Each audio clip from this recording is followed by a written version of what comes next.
Welcome to the Kent Lapp Podcast. Historically, if you look at church attendance in America across the board, it is more female is more the majority of your average Sunday morning church attenders. That's casting with an extremely broad net, and there's a lot to dig into there. But strictly church attendance across the board, it's more female than male. And one of the things that, having read Jonathan Edwards on Revival, I can see the book right there. Yeah, that's the title, I think, is just Jonathan Edwards on Revival. It was about the awakening in Northeast, Jonathan Edwards, 1740-ish, mid-1700s.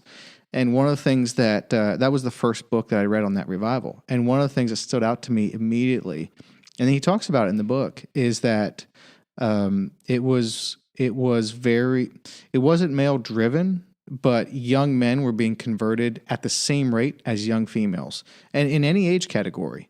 And then reading another book recently that was referred by Ray, our former lead pastor, The Inextinguishing Blaze. And it was written in not any time recent. Actually, the book is so old it smells like a used book corner of like an old antique store or something like that. I saw it like on it your actually smells. Instagram. The Inextinguishing Blaze, and I think it was written in the 50s or 60s actually. So the book is not recent.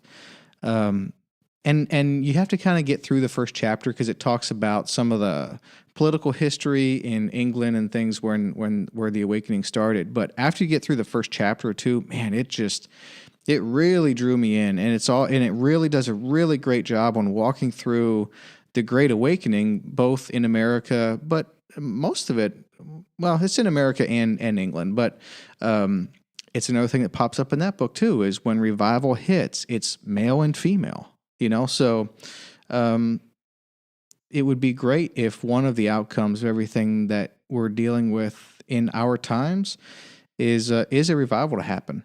But the other thing that happens in these, at least in these two books, talking about the revivals, is education. Education is absolutely a key part of that revival.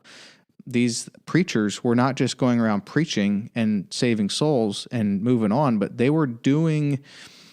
they cared about education. Most of them. Like it's noticeable. And so in our day, that's what I love about our day, is you can put up a website, prayforourland.org, and that's it sounds like there's an educational component to that with your blogs and so forth. So I know we can't formulate revival. We wouldn't want to, even if we could, because it wouldn't be real. But there's some. We can pray for it to happen, and we can work towards that end.